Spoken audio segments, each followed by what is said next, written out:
अस्सलामु अलैकुम रहमतुल्लाहि व बरकातुहू। नहमदुहु व नुसल्ली अला रसूलिल करीम, अम्मा बअद, फ़क़द क़ाल अल्लाहु तआला फ़िल क़ुरआनिल मजीद वल क़ुरआनिल हकीम, फ़अऊज़ु बिल्लाहि मिनश शैतानिर रजीम, बिस्मिल्लाहिर रहमानिर रहीम। कुल हल यस्तविल लज़ीना यअलमून वल्लज़ीना ला यअलमून।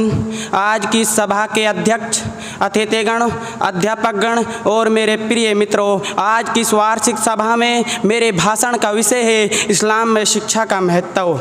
शिक्षा मानव जीवन में आवश्यक है। शिक्षा से ही उन्नति संभव है। शिक्षाई के माध्यम से इंसान संसार पर राज कर सकता है तथा अपने समाज व समुदाय को श्रेष्ठ एवं अच्छा समाज बना सकता है, क्योंकि शिक्षाई के कारण आदम अलैहिस्सलाम को फरिश्तों पर श्रेष्ठता प्राप्त हुई। शिक्षा वे मूलभूत तत्व है जिसके बिना मानवता जैसे आभूषण से सुशोभित नहीं हो सकता। शिक्षा से विनय, विनय से योग्यता, योग्यता से धन और धर्म, धर्म से सुख प्राप्त होता है, ज्ञान ही से बुद्धि तेज होती है। पवित्र धर्म इस्लाम, जिसका आरंभ शिक्षा एवं ज्ञानार्जन से हुआ, उसने मुसलमानों को शिक्षा की प्राप्ति के लिए प्रेरित किया, क्योंकि शिक्षा व्यक्ति को भले बुरे की पहचान कराकर आत्मज्ञान की प्रेरणा देती है। इसी कारण अल्लाह ताला ने अपने अंतिम सदृष्टा हजरत मोहम्मद सल्लल्लाहु अलैहि वसल्लम को आदेशित किया, रब्बी ज़िदनी इल्मा, अर्थात ए मेरे पालनहार, तू मुझे ज्ञान में अधिकता प्रदान कर। तू कहीं ज्ञानी एवं ज्ञानी के बीच अंतर बतलाते हो फरमाया,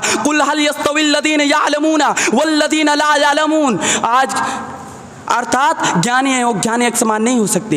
इसी प्रकार शिक्षा को सम्मान एवं संस्कार का शास्त्र बतलाते हुए तथा ज्ञानियों के उच्च स्थान का विवरण करते हुए फरमाया, यरफ़इल्लाहुल लज़ीना आमनू मिनकुम वल्लज़ीना ऊतुल इल्मा। दराजात के द्वारा शिक्षा की महत्ता को स्पष्ट किया। इसी शिक्षा के द्वारा नेल्सन मंडेला ने काले होने के बावजूद अपने देश में स्थापित अंग्रेजी शासन का पतन किया। इसी छात्र के कारण यूरोपीय राष्ट्रों ने संपूर्ण जगत पर शासन किया। मुसलमानों ने भूतकाल में जीवन के सभी मैदानों, विशेष रूप से शिक्षा के मैदान में उच्च स्थान प्राप्त किया। जब हम मुसलमानों के वर्तमान काल को देखते हैं तो उनमें शिक्षा का गिरता सतर स्पष्ट दिखाई देता है। हिंदुस्तान में शिक्षित मुसलमानों की संख्या 56% है, जो हिंदुस्तान में रहने वाले सभी धर्म के लोगों से कम है। इसी तरह हिंदुस्तान में होने वाली उच्च स्तरीय प्रतियोगी परीक्षा IAS, IPS आदि में 3% मुसलमान हैं, जबकि संख्या के हिसाब से 15 या 16% होना चाहिए। इसी तरह से 6 से 19 वर्ष की आयु के बालकों में 25% बालकों ने कभी विद्यालयों में प्रवेश नहीं किया।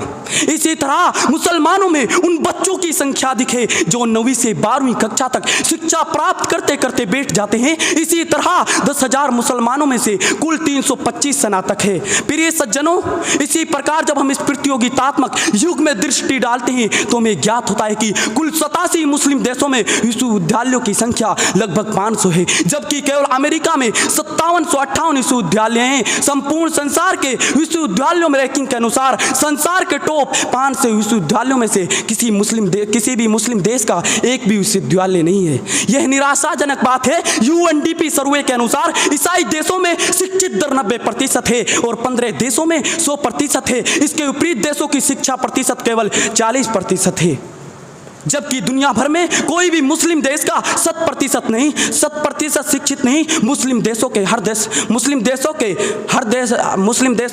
हर 10 लाख में सिर्फ 230 वैज्ञानिक बनते हैं, जबकि केवल इसके विपरीत अमेरिका के हर 10 लाख में 4000 और जापान में 5000 वैज्ञानिक बनते हैं। हम अपनी नाकामी का ठीकरा अपनी सरकार पर फोड़ते हैं, जबकि स्वयं इसके प्रति जागरूक नहीं होना चाहते। अंत में अल्लाह से प्रार्थना है कि अल्लाह हमें शिक्षा के महत्व को समझने और शिक्षा प्राप्त करने की शक्ति प्रदान करे। आमीन। अस्सलामु अलैकुम व रहमतुल्लाहि व बरकातुहू।